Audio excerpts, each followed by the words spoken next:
This podcast is presented by the Prince George's County Memorial Library System.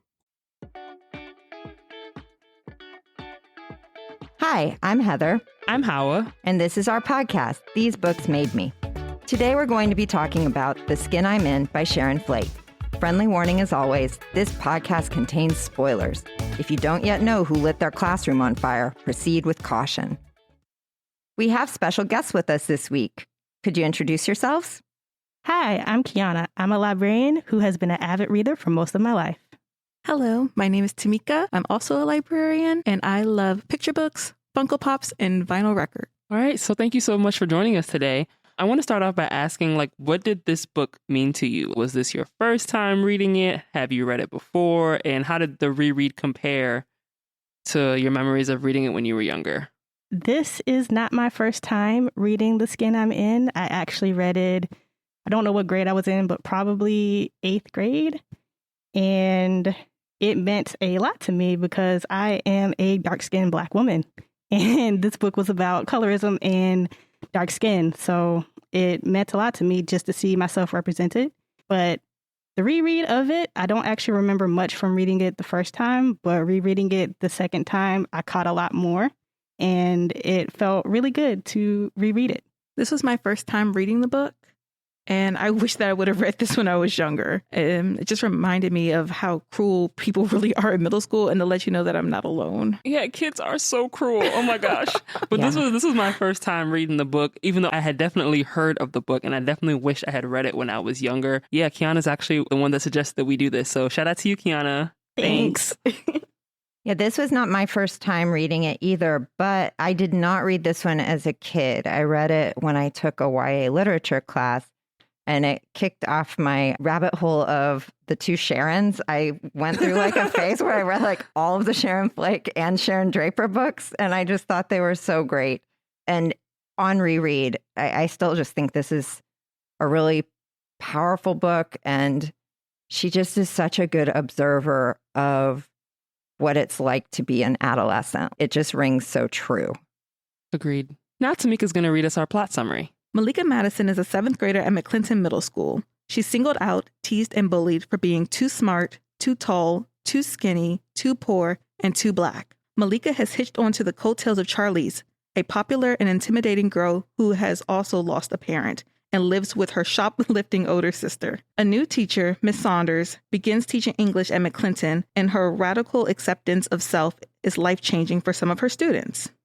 Miss Saunders has vitiligo and is as tall and as strong as a man, but believes in herself, loves her own face and body, and has left a high-powered career as an ad executive to teach at McClinton.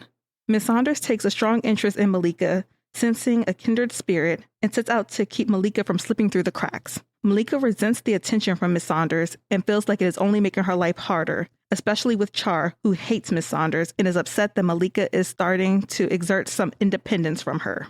Maleeka starts to embrace her own potential and talents through writing as a character in her diary that Miss Saunders encourages her to work on, eventually entering it into a contest. Everything falls apart when Maleeka goes along with Char's plan to get revenge on Miss Saunders and ends up setting fire to the classroom, leading to her suspension. Maleeka rescues her nemesis, John, from being jumped by a group of boys for snitching and learns she's won the library writing contest. Ultimately, Maleeka stands up for herself and is finally freed from the chains of Char, allowing her to be at peace and love and embrace her whole self. Thank you so much for that plot summary, Tamika. Kiana's going to give us a little bit of information about our author, Sharon G. Flake. Sharon Flake was born in Philadelphia in 1955 as the second youngest of 5 siblings. She attended Simon Grant's High School, where she was an athlete and a top student, eventually matriculating at the University of Pittsburgh. She received her BA in English at Pitt, where she worked as a student journalist. After graduating, Sharon decided to take a different path and began working at a residential youth center. She found meaning in her work at the shelter and continued her work with young people by working with children in the foster care system. After almost 10 years in social services, Flake returned to Pitt to work in PR for the university. During this time, she was submitting her work to magazines, eventually dabbling in children's literature after the birth of her daughter. She wrote The Skin I'm In 1998 and gained national recognition for her novels centered on the experiences and stories of African American teens. Flake says of her own work, I take on tough topics and shine light onto people and places that society doesn't always care to see. I'm an inner city baby at heart, and communities like the one I grew up in shall forever remain in my blood. She describes her greatest achievement as hearing from young people that they see themselves in the pages of her book. Thank you so much for that. Now we're going to get into the discussion. So my first question that we typically like to ask is, how did this book hold up? Do you think that it's still kind of relevant? Do you think that there was anything possibly problematic in the book? I think that it holds up well, considering that it came out in 1998. And the reason I think that is because the way Sharon writes the book, it's just vague enough that there isn't as much like problematic material in it. Mm-hmm. It's really timeless in a way. When you said that she writes it vague enough that it just kind of carries itself well. The substance of the book, I think, is just, it's so relatable and it's such a genuine experience of adolescence that I feel like even though circumstances might be different for a kid reading it today because maybe the bullying is happening more on social media or, you know, maybe there's other aspects to it, but the substance of it is the same. It's still that people want to bring you down or people who are insecure about themselves are going to look to lash out at somebody weaker to build themselves up. Like those things are all still very relevant and true about just how people are. So I felt like it held up very well as well. Yeah, I definitely agree. Like nothing about the book seemed really dated to me. And like the topics like grief, living in poverty, bullying, those things still apply today. And I'm sure that some kid out there could read this book and relate to it. Y'all basically said everything that I would have said. No, but I really do think the book held up well. There was nothing to me that came across as like being problematic. I mean, yeah, these kids are mean to each other, but like that's just how kids talk to each other. It wasn't like, oh my God, I can't believe she put that in the book. You know, why did this book resonate with you? If it did resonate with you, I know I can say personally that even though this is my first time reading it, definitely resonated with me because I feel like there's not a lot of media out there, I'll say. So meaning books, TV shows, anything like that really touches on the topic of colorism. And this book's been out for over 20 years. And that I can still say that there are very few things that I feel like really touches on that topic in a way that feels realistic to what I would say could be my experience. So that's why this book really resonated with me. It's funny because in the foreword of the version that I have is a 20th anniversary edition, and it was written by Jason Reynolds, and he talks about how he picked it up when he was working in a bookstore and he sat and read it all in like one sitting, and how he would use different occasions as opportunities to gift this book to like the little black girls in his family, and I thought that was really beautiful. I think that it resonated with me when I read it the first time, again, because I saw myself in Maleeka, even though I was not a child that was necessarily bullied for having dark skin. But you do notice that people kind of treat you a little bit different sometimes compared to those around you that have lighter skin. So even if they're not saying it to your face, you can see it in their actions sometimes. So it definitely rang true for me reading it the first time, and reading it through the second time, I was just like, wow, you know, this holds up so well. And it still resonates with me in how you have to learn how to love yourself regardless. Even if everyone else is against you, you need to be there for yourself. There was a part in the book when she entered the writing contest, and it reminded me of one of the contests that I entered when I was actually in high school. My English teacher saw something in me and said that I should enter one of my poems, and I actually won. Hey, check you out. I know. And I really, really did love my English teacher. And it kind of reminded me of Miss Saunders. Like, she was there for me. I still have a voicemail that I listened to that she sent me back when I was in high school. She unfortunately passed away in November from COVID, but she was really like a mother figure to me. And she wanted me to do and achieve the dreams that I wanted for myself. Did you hate her at some point? Not at all. Oh, okay. Nah, you couldn't hate Miss Brown. I also think that a kid picking up this book, a lot of the times I feel like books that are written towards a certain age group that try to depict kids that are a certain age don't fully grasp them, and they come across as younger. Like, these are 7th graders, right? And a lot of the times books that I feel like that are supposed to be about 7th graders, or media that are supposed to be about 7th graders, they feel younger in the book. I feel like this is pretty on target. It really captures how kind of cruel kids can be in 7th grade and all the different shenanigans kids can be up to in 7th grade. Like, these girls were smoking in the bathroom, doing all that stuff. I wasn't doing none of that stuff in 7th grade, but I definitely could say that I knew people that were doing those things in 7th grade. So I think, especially in 7th grade, like when you're reading stuff, you're like, oh, this feels so babyish. I'm not reading this. So you end up reading stuff that's supposed to be for older people. So I like that this book would resonate with 7th graders. Yeah, I think that's really on point. And like, just to contrast it with when we read Are You There, God? It's Me, Margaret, she's the same age as Maleeka is in this book, right? She's 12. And this is a much more realistic depiction of what is on the plates of 7th graders now, I think, than that is, which really is, you know, we said it was very firmly in the 8 to 10-year-old range for who should be reading that book. This one feels very on point for like, if you're in 7th grade, this is a great book to read. Like, it's right where you're at. I briefly taught 7th grade. And I think for me, this book just really hits. So you have Sharon Flake really beautifully capture the spectrum of where kids are at that age, because it's so big. Nowhere except middle school is the range as big as it is than at this particular age, I think. So, you know, you have John, who's small, and he's basically just level up schoolyard taunts. Like, he's just cutting this girl down because I think the implication is he likes her, right? He's into her. He liked her when they were in 2nd grade and she went and sat with Caleb instead. And so since then, he's just been trying to like cut her down because she made him feel small. That's where he's at. But then you also have, you know, Shar, who's working parties at her sister's house, which is basically like a speakeasy. And like, this they're was her charging third admission time to the parties, and like she's her third time in 7th grade. Did you catch that? Yeah. So she's 15, Yeah. right? And like, that happens, you know, and you have the kids that have been held back. And there's a huge difference between a 12-year-old and a 15-year-old. And there's a huge difference between a 12-year-old boy and a 15-year-old girl. And you can see that, you know, she's smoking cigarettes, she's wearing makeup, she's getting with all different guys. She's acting like a 15-year-old acts. She's pretty grown, and she's acting like she's grown, and she has no parent in her life because they're gone. And so you have this real range of the kid that's really immature. Then you have Maleeka, who's also trying to just figure out who she is and what side of things she's on. You have Char as the like, don't go that way path kid.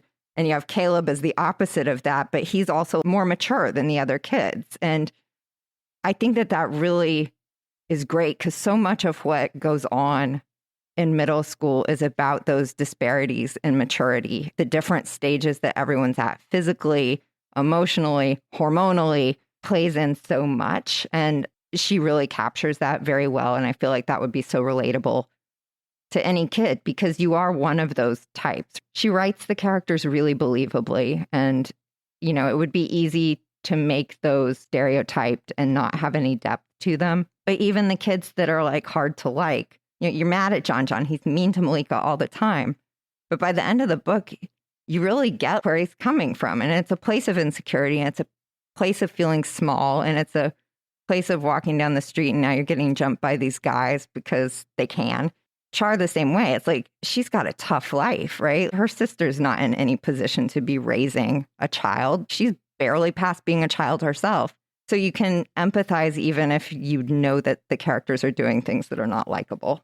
Yeah, which is why I think, you know, a lot of times you hear some people say they're hesitant to say that kids are bad, right? Because you don't know what kids are going through or what is making them like this. Kids are cruel to each other because they say things that are cruel to each other, but it doesn't necessarily make them bad because they're all going through different things. And that comes up in the book, right? Like Mr. Mac, he's awful. He says basically like, don't waste your time on those kids. Yeah. That the kids aren't worth even thinking about, that they're bad. And you get pushback on that idea from Miss Saunders and from the principal saying they're not bad. They just need some structure. They need some guidance. They need help. So I think that comes through in the book as well, like how easily the kids are being written off, how easily the school is being written off as not worth investing in. Yeah, and I was going to say that because even you hear the teachers saying that, imagine how the children feel to know that they feel like they're like the bottom of the barrel. Because like when Maleeka was sitting there talking to Miss Saunders, she was like, why are you here? She said, nobody just comes here. There's like, they got kicked out of somewhere else and they ended up here. It makes them feel like they aren't the best of the best. So they're just getting leftover scraps. And Caleb really speaks to that, right? Because he goes and he's scrubbing the toilets and stuff. You know, somebody needs to do this. If none of us care and we just keep treating what we have like we don't deserve better, it's not going to get any better. And I think that's so true, too. Having worked in public schools, you feel it when you walk into a public school, the tone there. And if the facilities run down and there's been no effort by the teachers or the principals to create a culture in spite of the bad facility, you feel it. The kids are unhappy. The teachers are unhappy. It's just the vibe is so bad. But you can walk into a school with a bad facility, but like if people are on board and they believe they deserve better than what they have, and that's being like transmitted to the kids, everything is much different. But yeah, if you give people crap, they're going to treat it like crap because you're telling them you're not worth more than this. And I think that that's a really powerful message of the book. What I didn't understand, a quick note, was that why was Caleb cleaning the bathroom cause for detention? I was trying to figure out how he ended up in detention, too, because I was just like... Yeah, because it didn't sound like what he did was actually something bad. Unless it was a case of, maybe he was yes, you're doing something good, but you're not supposed to be in here cleaning this. Yeah, I don't know about that either, actually. Maybe he was supposed to be in class and he was cleaning up or something. Or maybe he wasn't. Maybe it was you weren't supposed to be in this place at all. Yeah, I just assumed that he had lied to Maleeka. The reason why he got detention just because he just was going the other way and thinking maybe he lied about being in detention and he just went there to go see Maleeka. Her. Yeah, that's... I don't know. Yeah, that's a possibility. Caleb's a complicated guy. He is, and I think there's the whole thing about they were dating and they were on the bus and the kids made fun of him, and so he kind of just left her alone. And initially when I was reading it, I was just like, okay, so why would she even want to be with him after that? But I was thinking about it. He had a genuine response. He was thinking, okay, they're making fun of you because I'm with you. Maybe if I leave you, then they won't make fun of you anymore. But they still kept making fun of her. Right. Yeah. And he did apologize. He did. And like, if anybody in this book understands bowing to peer pressure, Maleeka should, because she's going along with terrible treatment by Char all the time just to try to be part of something and not be picked on anymore. I feel like she would understand that and be able to forgive that more than somebody that wasn't also prone to the same kind of wanting to be accepted. Yeah, I think Maleeka's relationship with Shar is very interesting because, this is Shar's third time in 7th grade, which they don't mention until like halfway through the book, which kind of blows me, not gonna lie. Backtrack a little bit. Maleeka's dad died. I think he got hit by a bus or something. Tragic car accident. He was a cab driver. Oh, he was a cab driver. Yeah, sorry. I was watching Grace earlier. So yeah, he got into an accident and he dies. And so the mom's way of dealing with this, she goes out and buys a sewing machine and she makes all of Maleeka's clothes and she's not great at it. So Maleeka's like, yeah, I can't wear these clothes to school. They're going to make fun of me. So her deal is, I guess she decides that she'll do all of Shar's homework if Shar lets her hang so people don't make fun of her and Shar brings her clothes. But they still make fun of her anyway. But the clothes aren't even part of it. Shar brought that in. Maleeka didn't ask for him. She was just like, you can't be around me looking like that. Right. I'll put you in some other clothes, I guess.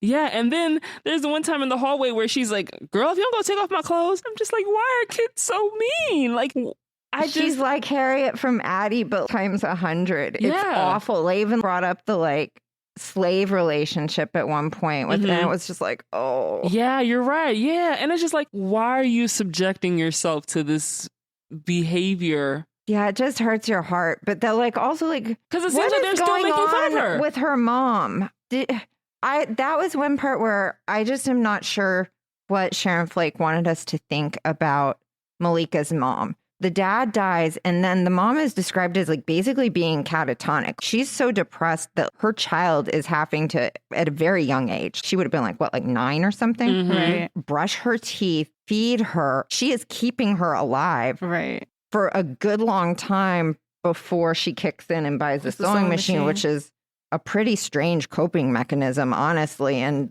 clearly there's mental health issues there, but I wasn't sure.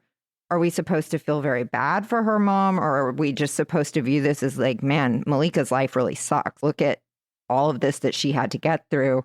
And the mom is more like a plot device. I wasn't sure what was going on with her mom. Yeah, because even at one point, I don't remember who she was having a conversation with, but they're like, don't you have any family? And I think she just said that she doesn't have any other family. But I think that the issue was that She said they were busy, but the issue if was she that they would have taken her notified- away from yeah. her mom. Right. Yeah. that they would have put her into foster care or something. Yeah. Right. Or she would have to and committed move. her mom. And committed her mom, presumably. yes. Right. Yeah, that was hard. We're seeing her mom at, I guess, a much more functional level than she had been, but it still doesn't seem particularly functional. Right. She's sewing poorly all the time. When Miss Saunders comes to the house to intervene after the watches in the locker and the classrooms burned up and everything, Maleeka's the adult in that situation. Her mom is just described as like not knowing what to do. And so she keeps going to the kitchen and then she's hiding behind Maleeka.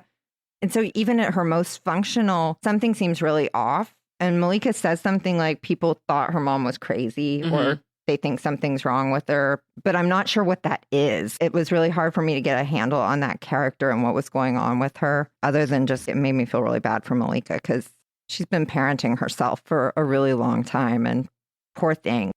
I think grief really changes you. And I think how Maleeka's mother is portrayed in this book just shows that.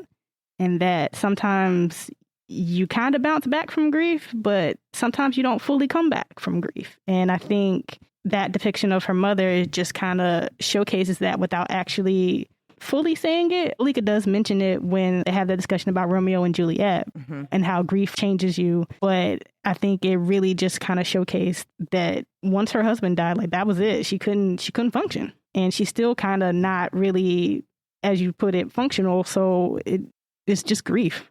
Grief is something that's a major theme in this book without it being like, we're going to talk about grief. Because Charlize, both of her parents passed away. I think did they get shot?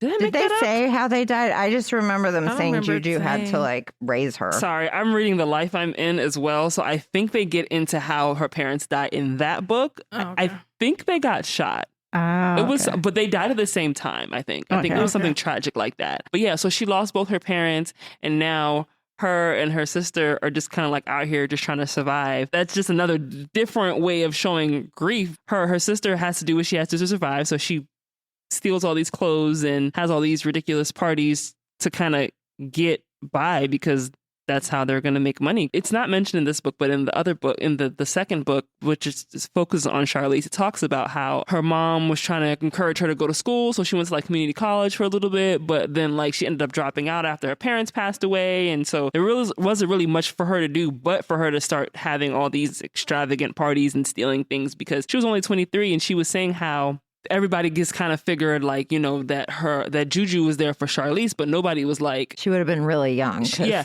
she was young. She was young, but she was old enough to where nobody thought this girl needs a mother.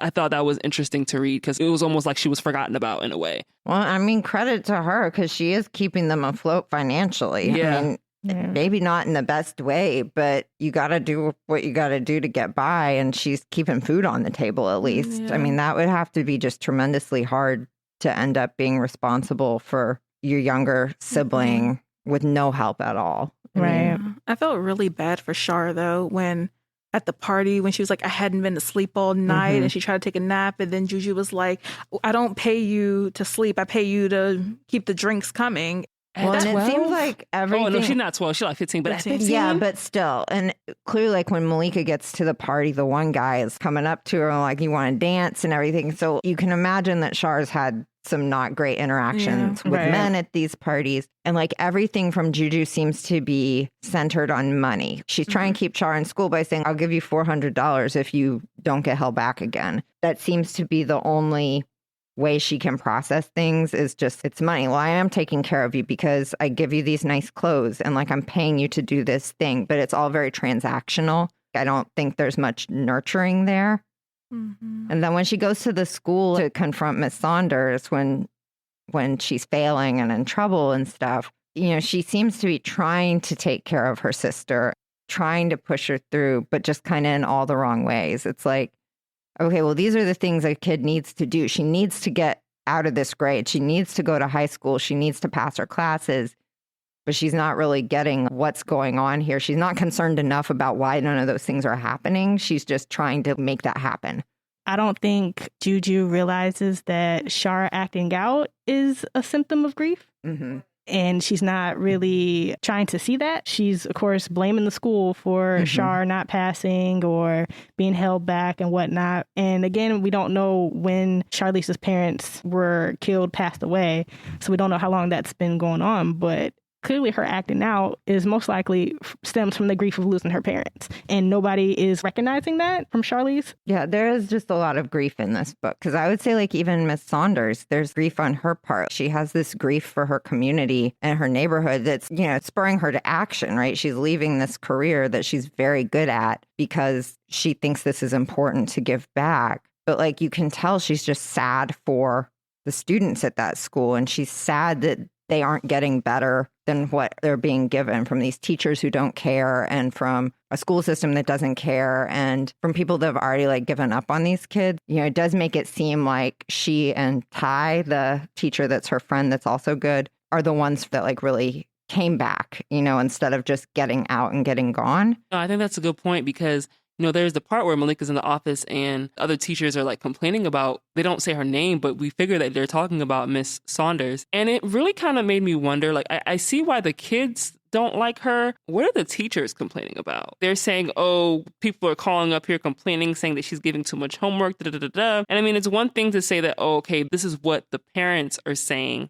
But the teachers, I don't get what they're complaining about. I don't know if they feel like her showing up is just kind of out of nowhere and that she's doing this to make herself feel good. Or I don't know if they feel like she's there doing all this and now it's making them look bad. It's really interesting. And someone makes the comment, and I think we were trying to figure out if this was similar to like a Teach for America type of thing. Mm-hmm. But what made me think that it wasn't was because one of the teachers made a comment like, oh, the principal was basically allowing her here hoping that maybe her big fancy business or company will fund us or something like that. They do mention a program because they talk about like getting executives into the classroom. So yes, like there is some sort of program there.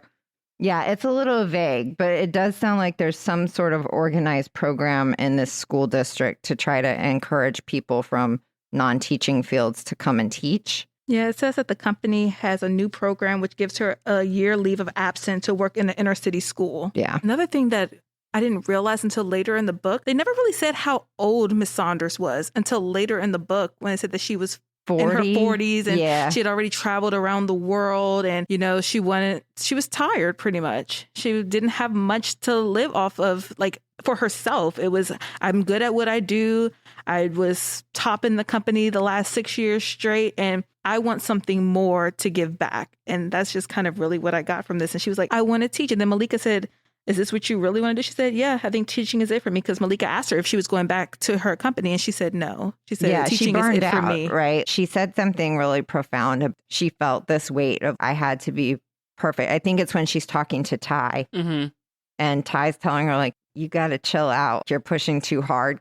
She's saying, I had to work twice as hard as everyone else. I had to dress better than everybody else. I had to always be making up for my appearance, for my, you know, my background. I had to do everything more. Yeah, she definitely said that I'm a perfectionist because I have to make up for my face. And that's what she believed as a child. And that's when Maleeka overheard her talking to Ty, which I really enjoyed that scene because the way that they spoke about, you know, it was the stage and there was all these props for the whiz. And yeah, it was a really nice You could see the little props that she was hiding behind. Yeah, I was like, oh, I probably lived this life before. Yeah, no, but that was a moment where Miss Saunders was being, it seems, really vulnerable because when she sees Maleeka, that I was supposed to be with Maleeka over an hour ago, and now I see her eavesdropping in this conversation that I'm having where I'm feeling really vulnerable. And I think it was interesting because, you know, most of the time in the book, we see her as this, like, it's not specifically stated in the book, but we believe that she has vitiligo. So, you know, she comes across as being this super strong, confident person. Like, you know, she doesn't let anything the kids say get to her. But she's like, I heard it all before. Anything y'all can say to me, I done heard how many times, even worse, and from people that actually matter. So it was interesting to have that like moment of vulnerability. And in comparison to that, Maleeka is someone else who also has like body image issues because people make fun of her for being dark skinned. But you know, the thing about Maleeka is like, she sees herself as beautiful. She sees that she's beautiful, especially later on when she like looks back at poems and stuff that her dad left her, that her mom reminded her about. But even before then, she saw herself as beautiful. It was more so of, why don't other people see me it this way. She went to the hair salon and got this haircut, and she was just knew she was the baddest thing, and she felt so good about it. And then she went to school and people made her feel bad about it, or people made comments about it that made her feel like, dang, why did I go and do that? You know? So I thought that was interesting to see that kind of comparison between the two as an adult and as like a child. After the incident with the hair, she starts to realize that no matter what I do, they're still going to make fun of me. So I might as well just be me and not worry about it. So she realized that the problem isn't her, it's them. Yeah, at some point, it's not even about her. That conversation she has with John about like, why do you hate me? What is your deal? And it's not about her. It's about him. It's about him feeling like he got passed over. It's about him feeling like he was picked on. And she's like, I didn't even intend that. You know, I just wanted to be able to see the board.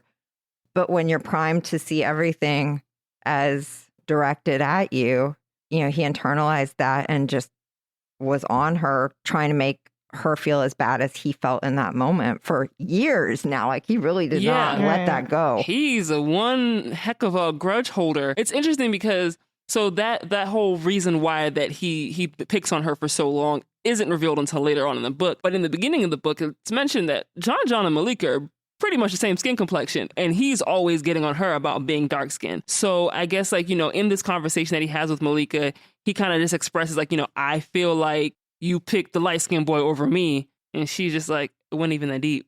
Like, I didn't know who he was. Yeah, right. She didn't know who he was back then. Yep. Like, you know, and obviously they dated for a little bit because, you know, Maleeka and Caleb dated for a little bit. But I think it wasn't, I can't say for sure, but it wasn't about him being light skinned and the other guy being dark skinned. He was actually just nice to her. Very nice. So nice. At the end of the book, I was just like, oh my God. Yeah, other than that one incident on the bus, he's a real gentleman. He's writing her poetry and sneaking her the sticks of gum and like walking her to class, leaving her things in her locker. Wasn't nobody leaving things in my locker in 7th grade. Actually, I lied. Somebody left me a rose in my locker in 7th grade.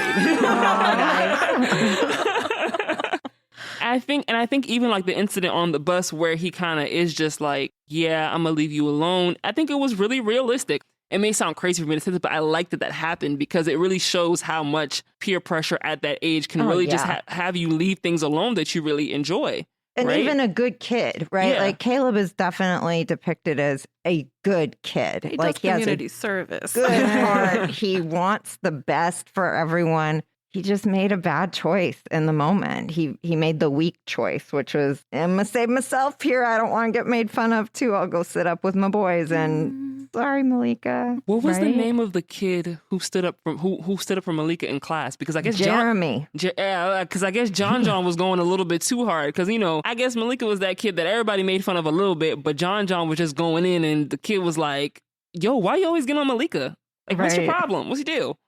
And then he was about to fight him over it. Yeah, Jeremy stood up. He was ready to go. That was very unexpected. And it was so like, random. And like, did they ever mention him again in the book after that? I don't think so. I did kind of like assume in my head that Jeremy was part of the group of neighbors that came with like bats and stuff to save the day when John got beat up. But no, we never hear from him before or after that. And that took place during the Romeo and Juliet scene. Yes. Mm-hmm. Yeah. That was a great scene. I loved that chapter where Maleeka does get vulnerable and open up and say like, no, it's not, because Desda is saying, you know, oh, it's so beautiful for someone to love somebody so much they can't live without them. And she has this very romantic view. And Maleeka's like, no, that is not beautiful. It's horrible. That was what happened with my mom and dad. And then when he died, she basically couldn't live by herself. I had to take care of her. And I think those moments where she shows characters being vulnerable, or when John says why he hates Maleeka, or when Caleb's trying to make amends for going up on the bus, you know, Miss Saunders with Ty, I think those are like so nicely written. They really are. Like, this book feels so real. Mm-hmm. I know I keep saying that, but I really mean it. Like, them even having that conversation in English class, talking about Romeo and Juliet, reminds me of how we would sit in English class and talk about, you know, these books that I felt had no relevance to what was going on in my life. But then we would start talking about the themes, and then you would find connections that you wouldn't even imagine to be there to begin with. And I think that it's just captured so well. And in the author bio, Kiana does mention that, you know, Sharon G. Flake worked in social services. So I don't know how much of her interaction was with children, but she seems like she has a really good handle on their experiences. Yeah, I like that the way she depicts her characters, especially being as she's an adult who is writing 7th graders, it's not over the top. Everything that happens is believable to some degree. Even the big fire at the end, like you're like, no, but it feels believable. Oh, that actually could happen. Yeah, that whole thing was kind of crazy to me. I think it was interesting that I know that Char wanted to get revenge, but my thing is, this is your 3rd time in 7th grade, and you just had a falling out with this teacher. Did you not think that they were going to suspect it was you? Yeah, but she has no impulse control. I mean, I think that's the thing with Char is like there's zero impulse control there. She just is pure id. She just acts on however she's feeling in the moment with everything, even when it's a really terrible idea. What is with these twins? I was going to say, can we talk about the twins? I hate the twins. Sorry, Howell. I'm just like, twins. I'm trying to understand that. What is their story? Why are they following Char like this? And how did they end up being friends? I'm trying to understand that. And I want to know why they don't like Maleeka around. They said that she was corny and ugly, but that was the only sense I received. They don't like her because Char doesn't like her. And I guess maybe they want to be the cool kids that are hanging with the older girl who has all the stuff. Well, and it's like the pecking order, right? So it was just them and Char. And then Maleeka comes in, she messes up. Now she's the 3rd wheel. Well, I guess the 4th wheel. But yeah, it just seemed like they resented her being included at all. But then they were kind of like, well, okay, if you do our homework, I guess.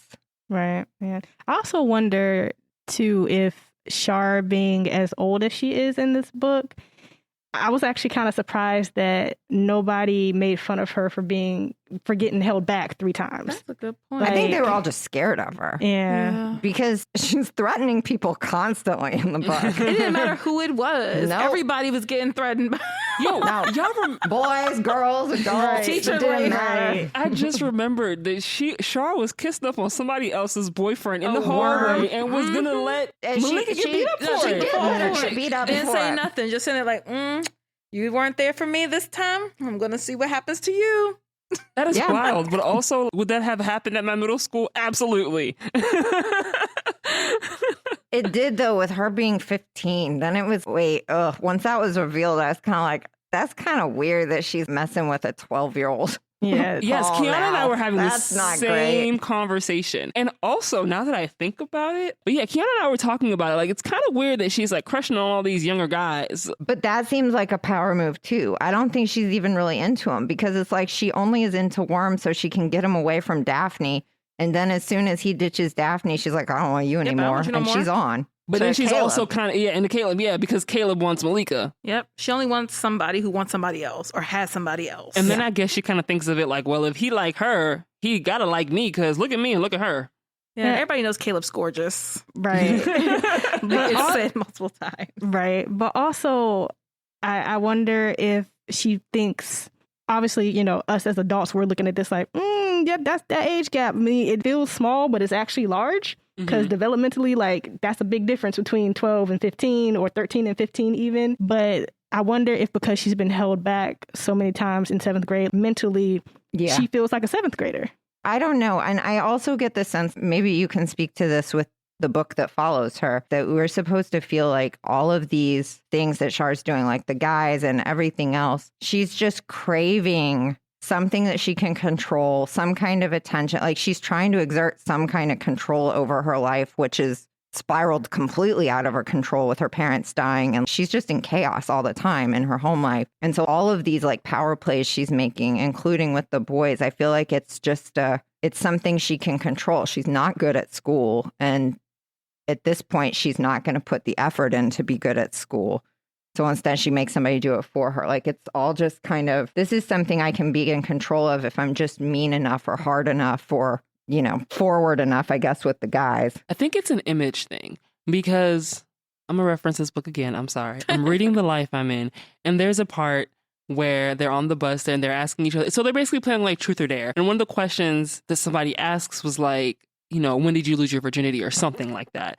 And she takes the dare because she doesn't believe that anybody would believe her when she says that she hasn't done anything like that yet. So I think that with what she was doing in the hallway and trying to, take other people's man, like she was trying to give this image that she was big and bad and done all these things, where it makes it sound like she was trying to give that kind of image, but she really hasn't done a lot. She's just like, I'm not even going to put myself in a situation where I allow that part of my image to be, affected, and just takes it there.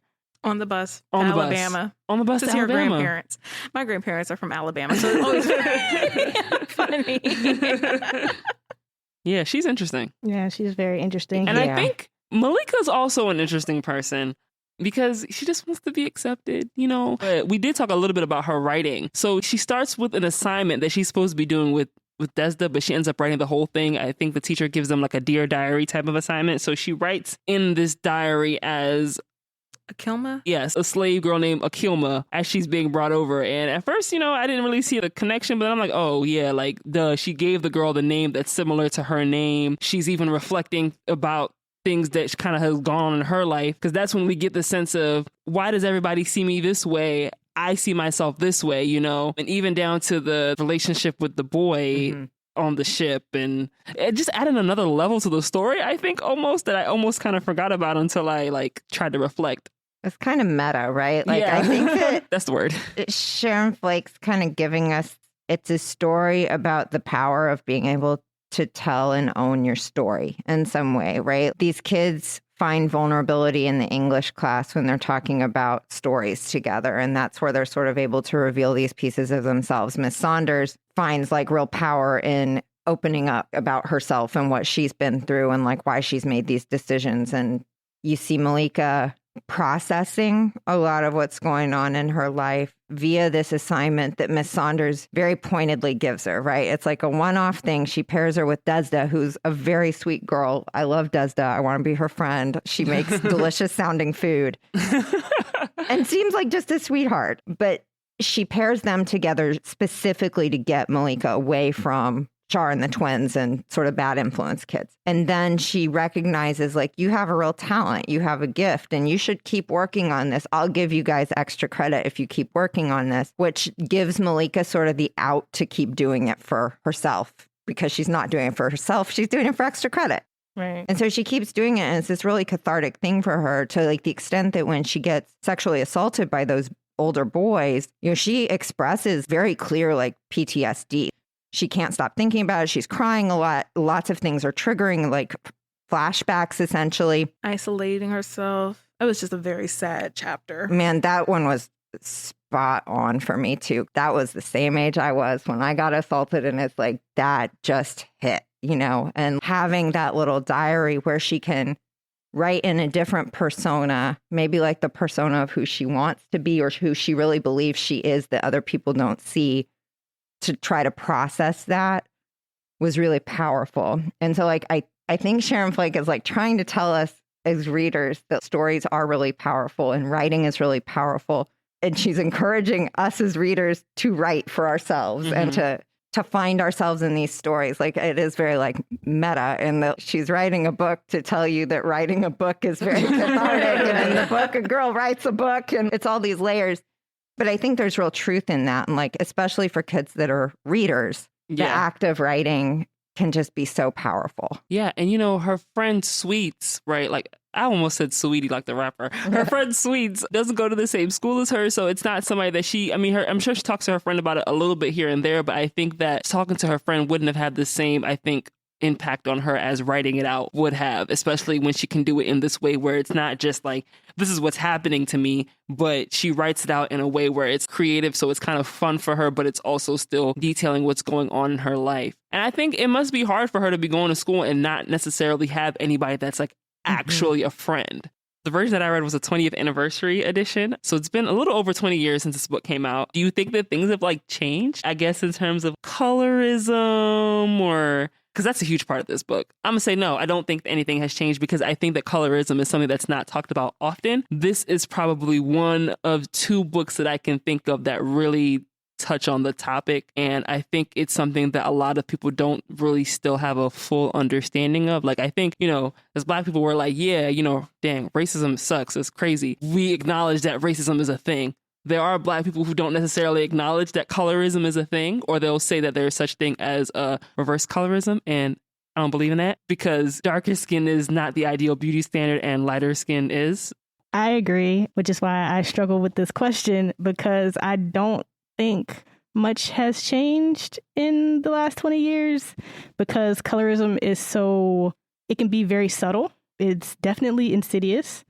If you call people out on it sometimes, then they kind of get defensive and deflective and turn it around about, oh, well, I have struggles too. Yes, and absolutely. So it's like, yeah, but that's not what we're talking about right now. We're talking about the fact that, you are making comments about somebody's skin color being darker for whatever reason. Like it's a negative thing. Right. And it's just like a lot of people who make those kind of comments need to try to unpack why do you view that as a negative thing? Yeah, it just reminds me of like brown paper bag tests. Yeah, like, you got to be lighter than the bag to get in. Yep. I would fail horribly. Absolutely. It's always interesting because even like when I think about like my family, growing up, I was actually one of the darker ones in my family. Compared, like, I mean, you've seen my sister and you've seen my mom. Yeah. And like, I'm like the darker one of us all. And it's always very interesting that I'm like, oh yeah, like I'm the darker one. I'm not like very dark, but it kind of made me feel differently compared to like my family who has like really light color eyes, more brown hair. And then it was just me. Don't get me started on hair. I could be here all day. And I think that even as we look at media, I think things are slowly maybe getting slightly better. I do feel like there might be more things that I can look at on, maybe not more, but maybe like one or two things that I can look at on TV and feel like I'm being reflected in. But then there are also things like, it was like a cowboy Western type thing. And one of the main female character was supposed to be like Stagecoach Mary or something like that. And like Stagecoach Mary, I think, was historically a darker skinned woman, a heavier woman. And they cast Zazie Beetz, who is biracial, super light skinned, slim. And I think that I've read articles that mention that they feel like they did that so that, the love interest was more attractive looking. And it's just like, I get why that would work for a story. But if you're doing this based off of someone who was an actual person, and then there was the Nina Simone movie with Zoe Saldana, who was in practically blackface to portray Nina Simone. And at the time, she didn't see nothing wrong with it. And then I think years down the line, she came down and like gave like a halfway apology about it. But it's just like that decision made it through so many people, which makes me realize that colorism is not something that is discussed heavily enough, because even if it's a Black person, if you have to make that person's skin appear darker for them to portray a character, then they clearly shouldn't be playing that character. Right. Sorry, not sorry. Had to make her darker, and they had to put a prosthetic on her nose. Oh, wow. Just wow. And also that series on Netflix is called The Harder They Fall. Yes, that's what it's called. I mean, it was good, but having that context did make me enjoy it a little bit less because it was just like, but why? So I have a question. I think pretty clearly not much has changed in 20 years. As adults that were the kids 20 years ago, we've carried the same issues forward, right?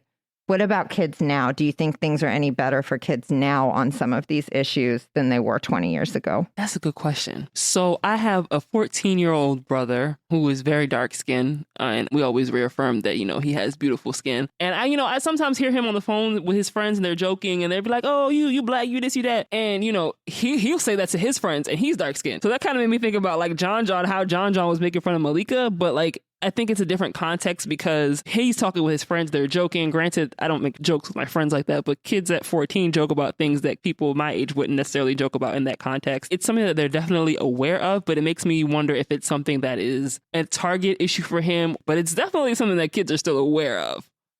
And I think that sometimes it's the opposite when you put gender into it, because I know for Black boys, it's more acceptable to be dark skinned versus light skinned, because light skinned boys are quote unquote soft. So, and I think that is also a thing that kids are dealing with. So sometimes with gender, it's the reverse, but the colorism is still there. No, you're absolutely right, because I think what it comes down to is darker skin is associated with being manly, right? So it's seen as positive in a young boy because it's like, oh, you're a manly man. But in a girl, it's seen as like a negative thing because it's like, oh, you're a manly. Sorry, I feel like I just had an epiphany because I always wondered, like, why is it that it feels like darker skin is praised more in the boys and the girls? And that kind of made it make sense to me. Glad I Maybe can I'm help. overthinking it. I don't know. I definitely like hear you, and I definitely think about it, especially when you were talking about like a light skinned boy. All I could think about is, how kids would be like, oh yeah, he'd probably out here, writing a Drake song, like, Ready to what? writing a Drake song, like certified lover boy type of thing. Oh man. And then I thought about like Caleb writing those letters.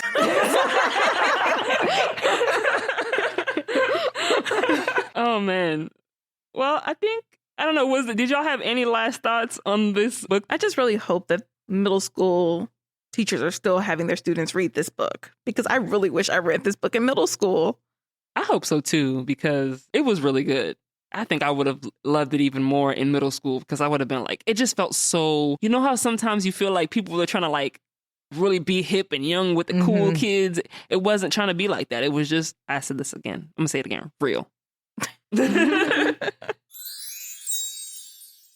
Each episode, our luminous literarian, Hawa, will provide miscellaneous insights from our book. It's time for Hawa's Headspace.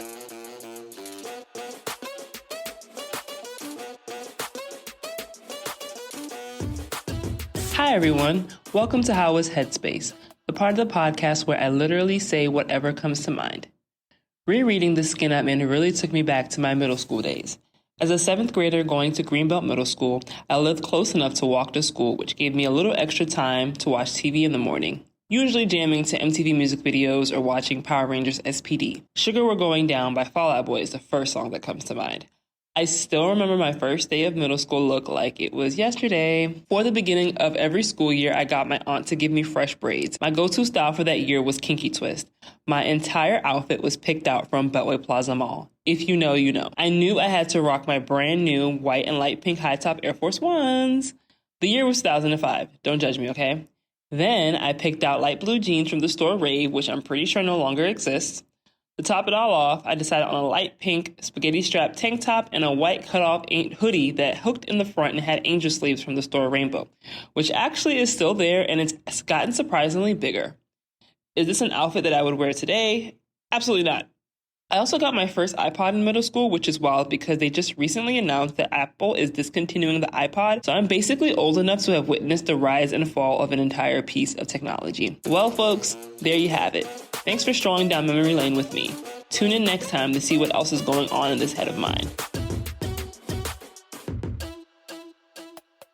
Now let's talk to someone who actually knows something about one of the main topics covered in this book. Hi, Alicia. Thank you so much for joining us today. Can you start off by introducing yourself? Sure. Thank you, for having me. And for everyone listening, my name is Alicia D. Williams, and I am the author of Genesis Begins Again. A little bit about myself. I'm not just a writer or a mother. I don't like to define myself necessarily by what I do, but the passions that I have. And the passions are mental health and self-care, physical fitness, and just overall a physical health, as well as nurturing self-love. And whether that be looking for love for yourself and your body, because I was body shamed so long growing up, or having that self-confidence and self-esteem. So my things are, I am on a path of growth of loving myself and loving others. So other than that, I am a writer. I'm a writer.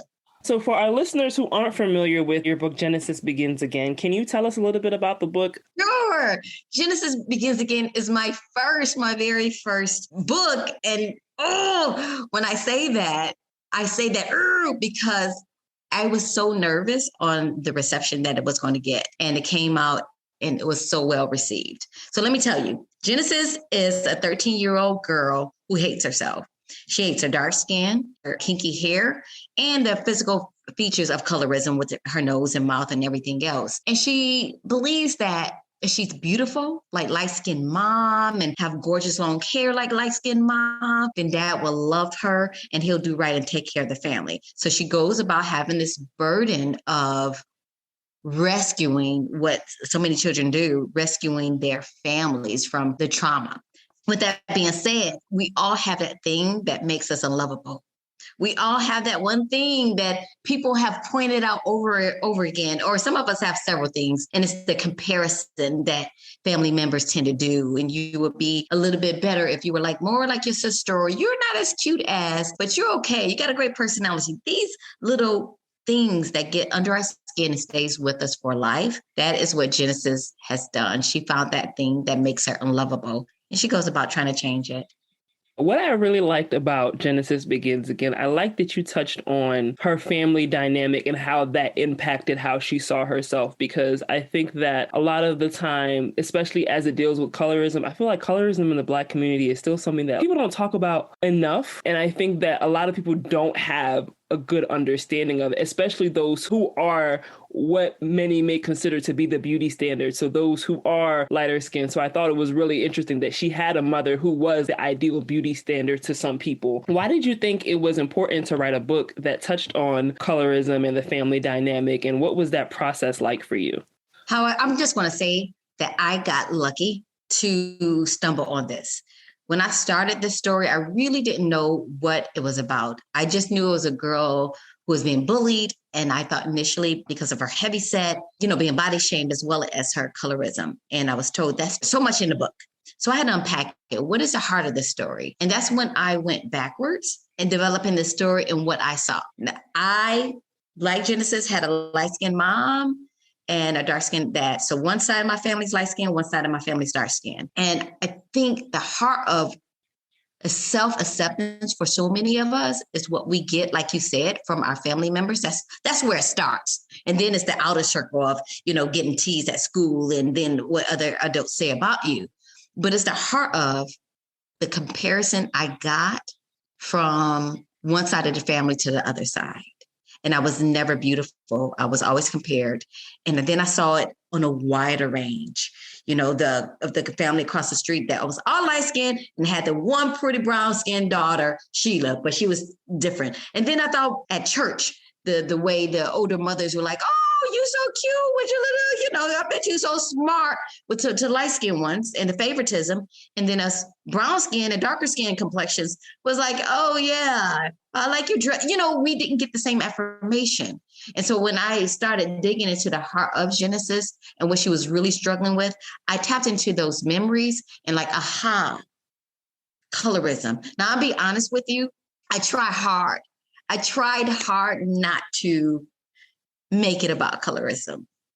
I had one faculty member when I started this story, one faculty member who was Black, and she told me not to write the story. And she didn't tell me why.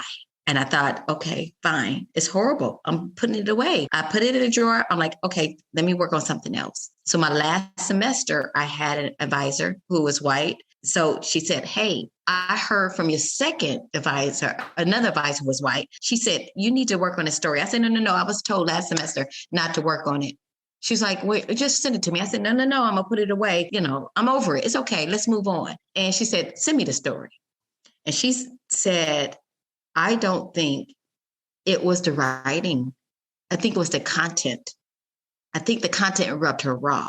And at that moment, I thought, oh my gosh, this woman who is decorated, she's a doctorate, she has many awards, well-published and well-loved. And she told me not to write the book, and she is the one voice at the school that represents somebody like me.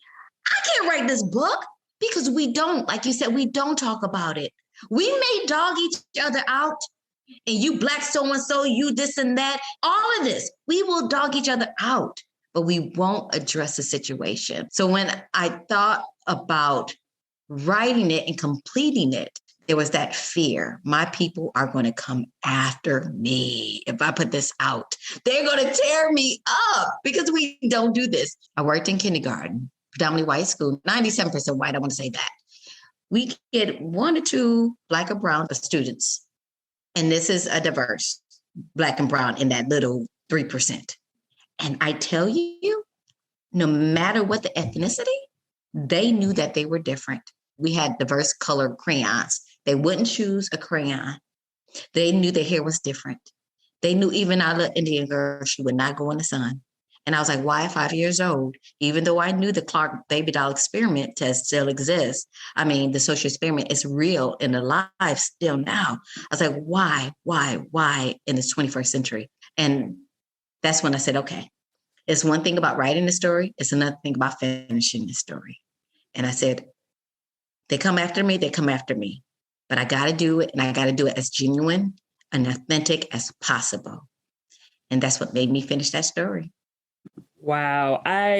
So I already said that I loved the book, but having that backstory and just knowing what it took for you to finish that story. Yeah, I think that it's important for that age range to have something like that to read. So I just want to thank you for pushing through. I read this book and I was like, I've literally never read anything like this. And it may even be a while. It may even be a while before I read anything like this. Thank you so much. I appreciate that. There were many nights I cried at that computer, writing that, just trying to get to it. And when you're working on something, you become so much more aware of it. And even as an adult, as I was writing this, I was in my 40s writing it. And, depending on where one of them, the color type she wore hair, you can't tell what she is. I remember us, no matter where we went to a restaurant. They asked her if she wanted something to drink. And I'm sitting right next door. And I was like, I'm thirsty too, or we went out dancing and they were like, the guys were ogling and they got to me and was like, oh, you the chocolate one on the bunch. And it's just like, oh, why are we still dealing with this? Why? I hate that so much. Why I gotta be compared to food? Why? And why do you have to say it as if I'm lesser? We still got a long way to go. So I think it's good that even as kids, they can kind of see that, this isn't something that I have to feel bad about or feel other than. This isn't something that makes me less than, because I am still beautiful. And I guess my last question for you is, do you have any upcoming releases that you'd like to put on the radar of our listeners? Yes, I forgot to mention that I have 2 books that I'm so proud of. One that's already out. And if you know anyone that loves biographies, picture book biographies are for young readers. But my Jump at the Sun about Zora Neale Hurston, I love that book. And I hope people embrace it because it has to honor Zora in a way that, with the storytelling voice. Either you love it or you don't, because that's that vernacular that is down in the South, right? The Black roads. And Shirley Chisholm Dared is about Shirley Chisholm. And what I have coming out on the radar, I have 2 things. One is a picture book that is already has a pub date for October 18th. And it's called The Talk. And it's the talk we give our Black and brown children to survive. But it's done in such a gentle way. And I hope people receive it more so than try to fight it and say it's anti-white or anti-police, right? It's just pro-survival, pro-Black survival. You are out here writing what we need to hear. We're writing what we need to hear. And then I have a novel in verse that I turned in, and I don't know when it will be out, but yes, I did. And I was told not to write poetry by that same professor. And I was like, oh my gosh, I'm writing poetry. And a novel in verse, and I was highly affected by Elijah McCain's last words. His, I'm awkward. Please, I don't eat meat. Those and it just bothered me so much why our boys can't be gentle, why our boys have to choose to be different, have to wear this mask of toughness. And so it's a novel verse of exploring friendship when they get to the point of high school. Wow, I'm so excited for both of those books that you mentioned. It's just, thank you so much for chatting with me. Thank you so much for writing what you write. I'm looking forward to everything that you're going to put out, and I hope our listeners are too. And I hope you have a great day. Thank you. Thank you so much. Okay, guys, so today we're going to do a little game. I don't know how familiar you all are with MASH, taking it back to middle school a little bit for this one. So basically, this is how it goes. You have the different categories, right? So like in this game, this version that we're playing, it's girls/boys, cars, colors, occupation, number of kids, and a country/state. So it's basically, you fill everything out and it's supposed to help you predict your future. So we're going to play MASH for Maleeka and we're going to see what her future is like. I'm so excited. I remember buying one of these MASH kits at like the Scholastic book fairs. Scholastic Book Fair. Wow, you really took us back. That's really fancy. I just did it in a notebook and then you draw the weird spiral and like stop and then count the little lines and that was your number. Yep, Yeah, it's like pen and paper. Yep. Yeah, no, they used to sell like the little kits. Wow. It was like maybe about $5, but it had like pages and you could just write in the blanks and Ready to go. yeah. Y'all remember the little fortune tellers? Sorry. Oh yeah, the little like that you do this with. Oh. I actually did that for a library program once. I found one that actually was geared towards libraries and it was like different types of books and Cute. like sections in the library. It was really nice. My daughter made me one for Mother's Day last year, and it was all like just like little affirmations and stuff when you opened it. That's It cute. sounds like daughter of the year to me. That's beautiful. Okay, so I'm going to read this page off. So I'm using ilovemash.com for anybody who may be interested in taking a step back into your childhood. Here's your chance to feel like a prepubescent girl. You played it in study hall, you played it at the slumber parties. It's the game of MASH, and now it's time to play it on the web. The rules are simple. Under each category, list 3 items. To make the game more amusing, make sure to throw in the names of things that would make you utterly miserable. Bated breath is half the fun. How quickly do you want the computer to process your items? I'm going to say rapidly because it's hot in here. Yeah, agree. Go for it. Preferences? Maleeka likes boys. Yes, we're going to go with that. And then we got to list our choices. So which boys did we want to put under Maleeka's list for? Well, we got a good one with Caleb. That's her. Yes, we have to put Caleb. Her heart's hope. Mm-hmm. Then we have a terrible one with John. Mm-hmm. And then we could either go with Worm or we could be kinder to Maleeka and go with Jeremy, who did stick up for her that one time. So he'd be the like middle ground boy. Let's go with Jeremy. I'm going to go Okay. with Jeremy because I don't like the odds of her ending up with someone icky. Also, Worm's been like with everybody but Maleeka at this point, so maybe she's not into that. Cars. I don't know Are cars. we setting so it now or like 20 years ago? That's a good point. Yeah, that's I'm gonna just say Toyota Corolla because that's practical. Then we need to give her one that's like a total beater. We and can just then, have a like, hoopty. Yeah, that's fine. Put the hoopty on there, and then like maybe real high end, we give her like a Bentley. Okay. All right. And some colors. purple. How about yellow? Maybe gold because she like associates that with Caleb. It's like on his dashiki, and then it's on the like purple yeah. note that he brings her. Okay, gold. You know, I'm never going to turn down gold. So. Hey, gold, Caleb. Occupation. I feel- Writer. Yeah, I was Right. going to say, like, I wanted to put librarian on here because we're a bunch of Oh, librarians. that's a good one. And then maybe a teacher. A math teacher. She is good she's at great math. at math. Number of kids. 0. 0. 0. Mm-hmm. Then we have to give her one that's like a lot of kids. 10. 9. 10. Kiana's giving her 10. Yeah, and then maybe a safe, like, 2 or 3. Three? Like, one of 3. the- 3's safe. So country/state. So where do we want to put her? We got to put her Do somewhere. we even know where this takes place? We don't know. No. It- I think we should put Maryland on here for the sake of we're in Maryland. Yes. Something fun. It says country or state, so it doesn't have to be a state. It could be a country. France. Oh, nice. And then let's go with, like, Alabama. We're going to send her down there with Sharon. That's the bad result. Right. All right. So I'm going to click submit now and I'm going to let y'all know what she ends up with. All Wait, right. actually, so here's how it's supposed to go. I'm going to click submit. And then on the next page, I'm going to start and then y'all going to tell me when to stop. Oh, so we do have this spiral thing. It's Yes. just Yes. like A number. mechanical or something. Okay. I'm starting. It's It's just doing lines on the top of the screen. And stop. Congratulations. Your husband's name is John and you have Oh, and sorry. you have 0 children. Well, maybe that's best for her. You're a librarian who drives to work every day in a gold Toyota Corolla. It's truly a wonderful life when you consider the countless romantic nights you have spent with John in your mansion in Alabama.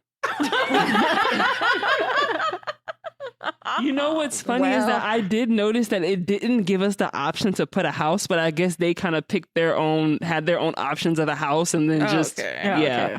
Well, she got a mansion. Yeah. She's stuck with John. She ain't got no kids. She's She's in a librarian. Alabama. She can just stay very far away from him on the other side of the mansion. Oh my gosh. And she's a librarian. I think that's a great occupation. It's fine. In Alabama? In a mansion? I've never been to Alabama, so I can't talk. You can come with me next time I go. I Money mean, probably Alabama's goes pretty further in there. places. It's just And it's good food. At least she ain't got no kid. No, I'm kidding. Not with John. Not with John. Not with John, right? Yeah. So she can leave him if she needs to. Right. I mean, then again, she can leave him if she has kids too. Don't take that message to heart, y'all. Yeah, so that was fun. I actually kind of want to do that again, like with my own life. Just see what happens. The nostalgia is strong. For real. Each episode, we ask whether our book passes the Bechdel test. The Bechdel test asks whether a work features two female characters who talk to each other about something that doesn't involve men or boys. So does it pass? With flying colors. Yeah. So many female characters, so many conversations. I guess maybe she talked to her mom briefly about her dad, but that's it. Yeah, it's usually about Maleeka, or it's about Char, or it's about her mom, or Miss Saunders. Miss Saunders, or Ty. Like, it's a very female-centric book. Well, that's it for this episode of These Books Made Me. Join us next time when we'll discuss a book in which a family hosts secret parties during a war.